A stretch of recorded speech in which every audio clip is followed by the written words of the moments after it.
എനിക്ക് ആക്സിഡന്റ് സംഭവിച്ചത് നീരജയുമായുള്ള വിവാഹത്തിൽ നിന്നും ഞാൻ പിന്മാറിയത് കൊണ്ടാണ് അല്ലേ മിസ്റ്റർ ശേഖർ? അവൻ്റെ ചോദ്യത്തിൽ അയാളുടെ മുഖം വിവരണമായി. അയാളുടെ മുഖത്ത് വിയർപ്പ് തുള്ളികൾ രൂപപ്പെട്ടു തുടങ്ങുന്നത് ഒരു ഗൂഢമായ ചിരിയോടെ അവൻ നോക്കിക്കണ്ടു. ദേവാ! ജഗൻ അവനെ തുറിച്ചു നോക്കി. നിനക്ക് എൻ്റെ മോളെ വേണ്ടെങ്കിൽ അത് പറഞ്ഞാൽ മതി. വെറുതെ എന്നെ പറ്റി അനാവശ്യം പറയേണ്ട കാര്യമില്ല. Oh really? എൻ്റെ പക്കൽ തെളിവുകളെല്ലാം ഉണ്ട് മിസ്റ്റർ. ദേവ്, എന്താ ഇതൊക്കെ? എല്ലാം കൂടെ ഭ്രാന്ത് പിടിച്ച അവസ്ഥയിലായി സത്യ. ഞാൻ പറയാമപ്പ, നിങ്ങൾക്കറിയാലോ, ഞാനും ജഗനും എന്നതിലേക്ക് ഇടിച്ചു കയറി വന്ന് ഒരു ഫ്രണ്ട്ഷിപ്പ് ക്രിയേറ്റ് ചെയ്യുകയായിരുന്നു നീരജ. ആദ്യമൊക്കെ അവൾ അതിൽ 100% സിൻസിയർ ആയിരുന്നു. പിന്നെ എങ്ങനെയാണ് അതിൽ മാറ്റം സംഭവിച്ചത്? അവൻ നീരജയുടെ മുഖത്തേക്ക് ഉറ്റുനോക്കിയതും അവളൊരു പതർച്ചയോടെ മുഖം കുനിച്ചു. അത് കണ്ടതും ദേവു പുച്ഛത്തോടെ ചിരിച്ചു. നീ ഓർക്കുന്നില്ലേ ജഗൻ, ഒരിക്കൽ നീരജ് അവളുടെ ഡാഡിയെ നമുക്ക് ഇൻട്രൊഡ്യൂസ് ചെയ്തത്? ജഗനോടായി തിരക്കിയതും അവനൊരു സംശയത്തോടെ തലയാട്ടി. അവിടെ മുതലാണ് കഥ തുടങ്ങുന്നത്. ബിസിനസ് രംഗത്ത് എൻ്റെ വെല്ലുവിളിയായ സത്യമൂർത്തിയുടെ ഒരേ ഒരു മകൻ. സോ വീണ് കിട്ടിയ തുറുപ്പുചീട്ട് എന്തിനു നഷ്ടപ്പെടുത്തണം, അല്ലേ ചന്ദ്രശേഖർ? ദേവിൻ്റെ ഓരോ വാക്കുകളിലും അയാൾ വല്ലാതെ വിയർക്കുന്നുണ്ടായിരുന്നു. ഈ ഒരൊറ്റ കാരണം മാത്രമാണ് നീരജ എനിക്ക് പാർട്ട്ണറുടെ സ്ഥാനം നൽകിയത്. ഡാഡിയും മോളും ഒത്തിരിയേറെ ശ്രമിച്ചിട്ടും ഈ ദേവിൻ്റെ മനസ്സിലേക്ക് കയറാൻ സാധിച്ചില്ല. കോഴ്സ് കഴിഞ്ഞ് ഞാനും ജഗനും ഞങ്ങളുടെ സ്വപ്നത്തിന് പുറകെ പായുമ്പോൾ ഓരോരോ തടസ്സങ്ങളുമായി നിങ്ങൾ മുന്നിൽ തന്നെ ഉണ്ടായിരുന്നില്ലേ മിസ്റ്റർ ശേഖർ? അവസാനം നിങ്ങൾ ഉദ്ദേശിച്ചതൊന്നും നടക്കുന്നില്ല എന്ന് കണ്ടപ്പോഴാണ് നീരജ സൂയിസൈഡ് ഡ്രാമയുമായി വന്നത്. അതിൽ ലക്ഷ്യം കണ്ടു. എൻഗേജ്മെൻറ്റ് കഴിഞ്ഞിട്ടും നീരജയെ ഒരു പാർട്ട്ണറുടെ സ്ഥാനത്ത് കാണാനാകാതെ ഓരോ ദിവസവും കഷ്ടപ്പെട്ട് തള്ളി നീക്കി. എനിക്ക് സ്വയം എന്നെ തന്നെ നഷ്ടപ്പെടുമെന്ന് തോന്നിയ സമയമാണ് ഞാൻ ഇതിൽ നിന്നും പിന്മാറുകയാണെന്ന് അറിയിക്കാനായി ഞാൻ ഇയാളെ കാണാൻ ചെല്ലുന്നത്. മോളെ, ഇനി കുറച്ച് മാസങ്ങൾ കൂടി, അത് കഴിഞ്ഞാൽ പിന്നെ ബിസിനസ് വേൾഡ് തന്നെ നമ്മുടെ കയ്യിലാകും. തൻ്റെ അരികിൽ വന്നിരുന്ന് നീരജയെ പുണർന്നുകൊണ്ട് ശേഖർ പറയുമ്പോൾ അവളും ചിരിയോടെ അയാളെ നോക്കി. ഡാഡി പറഞ്ഞത് കേട്ട് ജസ്റ്റ് ഒരു ടൈം പാസ് ആയാണ് തുടങ്ങിയതെങ്കിലും ഇപ്പോൾ അവനെന്നാൽ എനിക്ക് ഒരുതരം ലഹരിയാണ് ഡാഡി. അവൻ്റെ ഒരു നോട്ടത്തിനായി നിൽക്കുന്ന എത്ര പെൺകുട്ടികളുണ്ടെന്നറിയോ? എന്തിന്, എൻഗേജ്മെൻറ്റ് കഴിഞ്ഞിട്ട് പോലും അവൻ എന്നെ ഇഗ്നോർ ചെയ്യുകയാണ്. അതൊക്കെ നമുക്ക് ശരിയാക്കാം മോളെ. എന്ത് വന്നാലും അവനെ വിട്ട് കളയരുത്. അവരുടെ 30% ഷെയറാണ് നമ്മുടെ കമ്പനിയിലുള്ളത്. അതും ഈ ഒരു ആലോചനയുടെ പേരിൽ നേടിയെടുത്തത്. കൂടാതെ ഒരു ന്യൂ പ്രോജക്റ്റ്. അവനെ മുൻനിർത്തി വേണം അത് നേടാൻ. പതിയെ എല്ലാം നമ്മുടെ കൺട്രോളിൽ കൊണ്ടുവരണം. അത് എൻ്റെ മോൾക്ക് മാത്രമേ സാധിക്കൂ. വിവാഹം ഒന്ന് കഴിഞ്ഞു കിട്ടിയാൽ അവനെ എങ്ങനെ എൻ്റെ രീതിയിൽ കൊണ്ടുവരണമെന്ന് നിനക്ക് ഞാൻ പറഞ്ഞു തരേണ്ട കാര്യമില്ലല്ലോ. ആ മഹാലക്ഷ്മി പോലും നിന്റെ ഇഷ്ടത്തിന് ചലിക്കുന്ന ഒരു കളിപ്പാവയല്ലേ? ശേഖർ പറഞ്ഞു നിർത്തിയതും നീരജ പുച്ഛത്തോടെ ചിരിച്ചു. പക്ഷേ അവരെ പോലെ അല്ല ഡാഡി ദേവ്. ഇപ്പോൾ അവൻ കൺഫ്യൂസ്ഡ് ആണ്. ക്ലാരിറ്റി വരുന്നതിന് മുന്നേ തന്നെ മാരേജ് നടത്തണം. ഇല്ലെങ്കിൽ എല്ലാം നമ്മുടെ കൈവിട്ടു പോകും. അവനെ നഷ്ടപ്പെടുന്ന അവസ്ഥ, അതെനിക്ക് ചിന്തിക്കാൻ പോലും പറ്റില്ല ഡാഡി. പെട്ടെന്നാണ് ആരോ ക്ലാപ്പ് ചെയ്യുന്ന ശബ്ദം കേട്ടത്. ഒരു ഞെട്ടലോടെ തിരിഞ്ഞു നോക്കി അവർ കാണുന്നത് അവരെ ഉറ്റുനോക്കി ഒരു ഗൂഢമായ ചിരിയോടെ നിൽക്കുന്ന ദേവിനെയാണ്. ദേവ്! നീരജ ഒരു വിറയലോടെ വിളിച്ചു. ഒത്തിരി ആലോചിച്ച് ഒരു തീരുമാനമെടുത്താണ് ഞാൻ ഇങ്ങോട്ട് വന്നത്. പക്ഷേ ഇനി അതിൻ്റെ ആവശ്യമില്ല. ഒരിക്കലും ഇതൊരു അവസാനമല്ല, ആരംഭം. ചന്ദ്രശേഖരുടെ നാശത്തിൻ്റെ ആരംഭം. ദേവ്, ഞാൻ പറയുന്നത് കേൾക്ക്. എനിക്ക് നിന്നെ അത്ര ഇഷ്ടം. ഇനഫ് നീരജ, നിന്നെ ഞാൻ എൻ്റെ ജഗൻ്റെ പോലെ തന്നെയാണ് കണ്ടിരുന്നത്. പക്ഷേ ഇനി... അതും പറഞ്ഞുകൊണ്ട് അവൻ അവളെ നോക്കി ക്രൂരമായി ചിരിച്ചു. പിന്നെ തിരിഞ്ഞു നടന്നു. ഇതൊക്കെ നടക്കുമ്പോഴും ശേഖരൻ തറഞ്ഞു നിൽക്കുകയായിരുന്നു. അയാൾക്ക് കാൽച്ചുവട്ടിലെ മണ്ണ് ഒലിച്ചു പോകും പോലെ തോന്നി. ഡാഡി, എന്തെങ്കിലും ചെയ്യ് ഡാഡി. അവൻ എന്നെ വിട്ടിട്ട് പോകുന്നു. എനിക്ക് വേണം അവനെ. അവനില്ലാണ്ട് എനിക്ക് പറ്റില്ല ഡാഡി. ഒരു ഭ്രാന്തിയെപ്പോലെ ശേഖരനെ നോക്കി അവൾ പുലമ്പിക്കൊണ്ടിരുന്നു. ഒന്നുമില്ല മോളെ, അവനെ നിനക്ക് തന്നെ കിട്ടും. ഡാഡി വേണ്ടത് ചെയ്യാം. അതും പറഞ്ഞ് അയാൾ ധൃതിയിൽ പുറത്തേക്കിറങ്ങി. ഞാൻ അയച്ച പിക്ക് കണ്ടല്ലോ. KL 46800 നമ്പറിൽ ഒരു വൈറ്റ് BMW. ഒരു 3/4 മണിക്കൂറിനുള്ളിൽ JJ നഗറിലെത്തും. പിന്നെ അവൻ തന്നെയാണെന്ന് ഉറപ്പുവരുത്തിയിട്ട് വേണം പണിയാൻ. മരണം, അതിൽ കുറഞ്ഞൊന്നും എനിക്ക് കേൾക്കണ്ട. പറഞ്ഞ സമയത്തിനുള്ളിൽ നടക്കുമല്ലോ അല്ലേ? മറുവശത്തു നിന്നും കേട്ട വാക്കുകളിൽ ശേഖറിൻ്റെ മുഖം തെളിഞ്ഞു. സോറി മോളെ, അവൻ്റെ മരണമല്ലാതെ ഇപ്പോൾ ഡാഡിയുടെ മുന്നിൽ മറ്റു മാർഗമില്ല. സത്യയുടെ ചോരയാണവൻ. വെറുതെ വിട്ടാൽ എൻ്റെ നാശം ഞാൻ സ്വയം ക്ഷണിച്ചു വരുത്തുന്നത് പോലെയാകും. കയ്യിലെ ഫോണിലേക്ക് നോക്കി ഒരു ചിരിയോടെ അയാൾ പറഞ്ഞു. ദേവ് പറഞ്ഞതെല്ലാം ഒരു ഞെട്ടലോടെയാണ് എല്ലാവരും കേട്ടത്. ജഗൻ്റെ കണ്ണുകൾ നിറഞ്ഞു. അവൻ പകയോടെ ശേഖരനെ നോക്കി. നീരജയും തൻ്റെ അച്ഛനെ തുറച്ചു നോക്കി. സത്യ തളർച്ചയോടെ ഇരുന്നു പോയി. മഹിയും വല്ലാത്ത അവസ്ഥയിലായിരുന്നു. വെറുതെ ഓരോന്ന് പറയുകയാണ് ഇവൻ. നിങ്ങൾ എൻ്റെ ജീവനെടുക്കാൻ ഏർപ്പാടാക്കിയ വണ്ടിയും ഡ്രൈവറും ഉൾപ്പെടെ ഇപ്പോൾ കസ്റ്റഡിയിലുണ്ട് ശേഖർ. ആക്സിഡൻറ്റിൽ നിങ്ങൾ വിചാരിച്ചതുപോലെ എൻ്റെ ജീവൻ പോയില്ലെങ്കിലും നിങ്ങൾക്ക് ആശ്വാസം പകരുന്ന വാർത്തയായിരുന്നു എൻ്റെ ഓർമ്മകൾ നഷ്ടമായത്. പക്ഷേ ഒന്നോർത്താൽ നിങ്ങളോട് അതിന് നന്ദിയുണ്ട്. കാരണം എന്താണെന്നോ, എൻ്റെ പാറൂട്ടൻ എൻ്റെ ഓർമ്മകൾ നഷ്ടമായത് കൊണ്ട് മാത്രമാണ് എറണാകുളത്തേക്ക് പോകേണ്ടി വന്നതും പാറൂട്ടൻ എൻ്റെ ജീവിതത്തിലേക്ക് വന്നതും. എന്ന് വെച്ച് എൻ്റെ ജീവിതത്തിൽ കയറിക്കളിച്ച നിങ്ങളെ ഞാൻ എങ്ങനെ വെറുതെ വിടും? ക്രൂരമായ ചിരിയോടെ അവൻ പറഞ്ഞു നിർത്തിയതും ശേഖർ ഭയത്തോടെ അവനെ നോക്കി. ദേവിൽ നിന്നും അറിഞ്ഞ കാര്യങ്ങൾ എല്ലാവരും ഒരു ഞെട്ടലോടെയാണ് കേട്ടത്. സത്യ പതിയെ നടന്ന് ശേഖറിൻ്റെ അരികിലേക്ക് ചെന്നു. അയാളെ ഉറ്റുനോക്കി. സത്യ, എടോ, താൻ ഇതൊന്നും... ശേഖർ പതർച്ചയോടെ പറഞ്ഞു തീരുന്നതിന് മുന്നേ തന്നെ സത്യ അയാളുടെ കവളിൽ ആഞ്ഞടിച്ചു. ശേഖർ ഒരു പകപ്പോടെ കവളിൽ കൈവച്ചുകൊണ്ട് സത്യയെ നോക്കി. You bastard! എൻ്റെ മകനെ! ദേഷ്യം തീരാതെ അയാളെ സത്യ ആഞ്ഞു പ്രഹരിച്ചു കൊണ്ടിരുന്നു. ദേവും ജഗനും ഒഴികെ ബാക്കി എല്ലാവരും സത്യയുടെ അങ്ങനെയുള്ളൊരു ഭാവത്തിൽ പകപ്പോടെ നിന്നു. പിന്നെ പെട്ടെന്ന് ബോധം വന്നതുപോലെ ശേഖറിൻ്റെ ഭാര്യ കരച്ചിലോടെ സത്യയുടെ അരികിലേക്ക് ചെന്നു. വേണ്ട, ഒന്നും ചെയ്യല്ലേ, അദ്ദേഹത്തിന് വയ്യാത്തതാ. പക്ഷേ സത്യ അതൊന്നും ചെവികൊണ്ടതേയില്ല. അയ്യോ മഹി, ഒന്ന് പറയേ, ഞങ്ങളിനി ഒന്നിനും വരില്ല. മോളെ, നീ എന്താ മിണ്ടാത്തത്? നോക്ക്, നിന്റെ അച്ഛൻ... അല്ല. അവർ പറഞ്ഞു പൂർത്തിയാക്കും മുന്നേ നീരജ അവരെ നോക്കി അലറി. അല്ല, അയാൾ എൻ്റെ അച്ഛനല്ല. എൻ്റെ ദേവിനെ ഇല്ലാതാക്കാൻ നോക്കിയ ദുഷ്ടനാണ്. കൊല്ലും ഞാൻ അയാളെ. ഭ്രാന്തിയെ പോലെ പുലമ്പുന്ന തൻ്റെ മകളെ അവർ വിശ്വാസം വരാതെ നോക്കി. ദേവും ജഗനും എല്ലാം ഒരു ഡ്രാമ കാണുന്ന ലാഘവത്തിൽ നിൽക്കുകയാണ്. അപ്പാ മതി, അയാൾക്കുള്ള ശിക്ഷ വിധിക്കുന്നത് ഞാനാണ്. ദേവ് സത്യയെ തടഞ്ഞുകൊണ്ട് പറഞ്ഞത് അയാൾ അവനെ നോക്കി. അപ്പോൾ നമുക്ക് തുടങ്ങിയാലോ? അവശനായ ശേഖറിലേക്ക് മുഖമടുപ്പിച്ചുകൊണ്ട് ഒരു ക്രൂരമായ ചിരിയോടെ ദേവ് ചോദിച്ചതും അയാൾ ഭയത്തോടെ അവനെ നോക്കി. കഴിഞ്ഞ കുറച്ച് വർഷങ്ങളായി തലയുയർത്തി നിൽക്കുന്ന ചന്ദ്രശേഖറിൻ്റെ സാമ്രാജ്യം തകർന്നടിയുന്നതിൽ നിന്ന് തന്നെ തുടങ്ങാം, അല്ലേ? ദേവിൻ്റെ വന്യമായ ഭാവത്തിലേക്ക് നോക്കുമ്പോൾ അയാളുടെ ശരീരം വിയർത്തു തുടങ്ങി. Your count down starts now.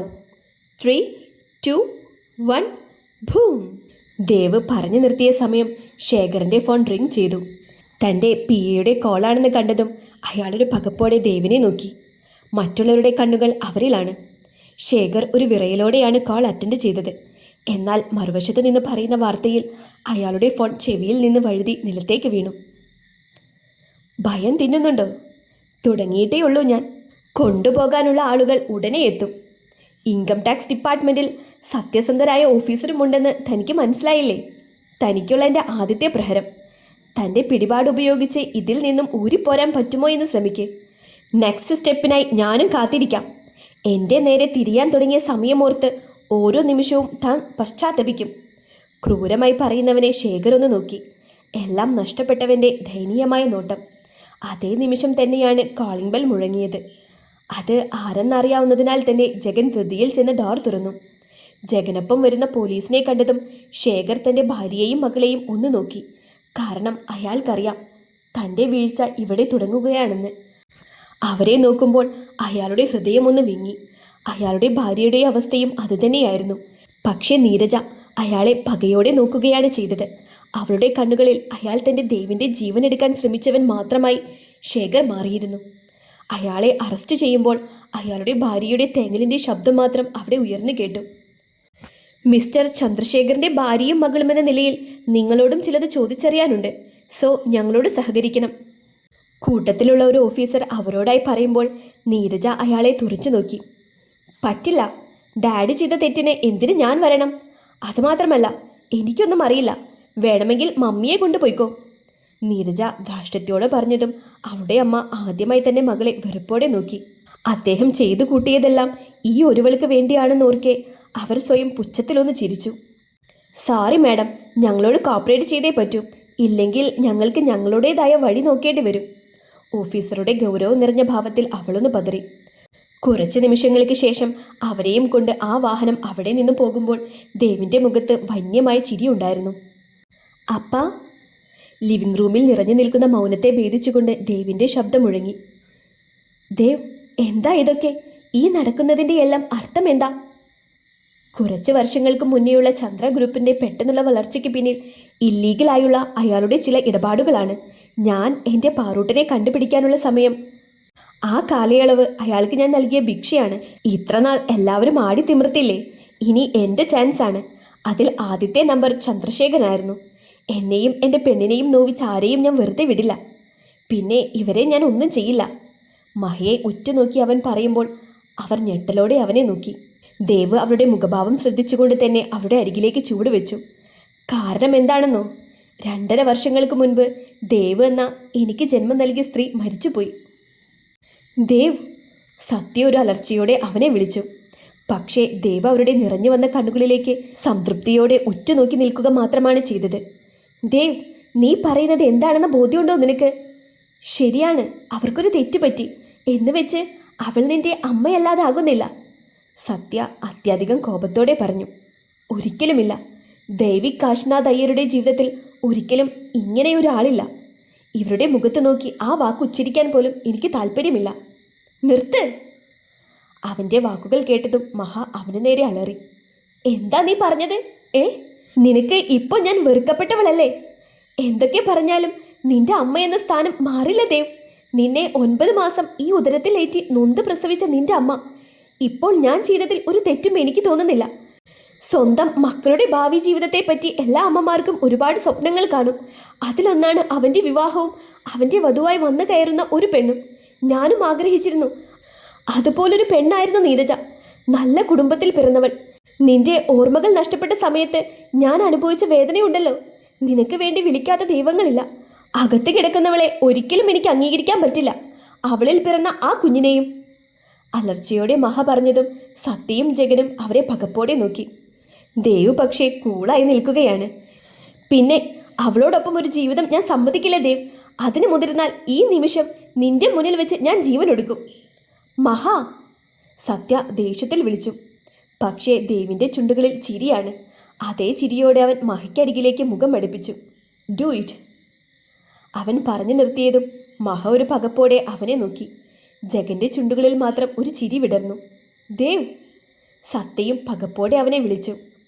എൻ്റെ മനസ്സിൽ 2.5 വർഷങ്ങൾക്ക് മുന്നേ ഇവരുടെ മരണം നടന്നു കഴിഞ്ഞു. സോ ഇവരിനി ജീവിച്ചാലും മരിച്ചാലും ഐ ഡോണ്ട് കെയർ.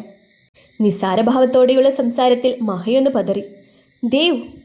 സത്യ അവനെ വിശ്വാസം വരാതെ വിളിച്ചു. സോറി അപ്പ, എന്തൊക്കെ സംഭവിച്ചു എന്ന് പറഞ്ഞാലും പാർവതി കാശിനാഥിനൊപ്പം ഉണ്ടാകും. അവളേക്കാൾ വലുതല്ല മറ്റാരും. അതുപോലെ എനിക്കും ഒരു വാക്കേ ഉള്ളൂ. എൻ്റെ ജീവിതത്തിൽ ഇനി ഇവരുണ്ടാകില്ല. അപ്പയ്ക്ക് എന്നെ ആവശ്യമുള്ള സമയം ഒരു വിളിക്കപ്പുറം ഞാനുണ്ടാകും. അതും പറഞ്ഞ് അവൻ മുന്നോട്ട് നടന്നു. പിന്നെ പതിയെ തിരിഞ്ഞ് മഹിയെ ഒന്ന് നോക്കി.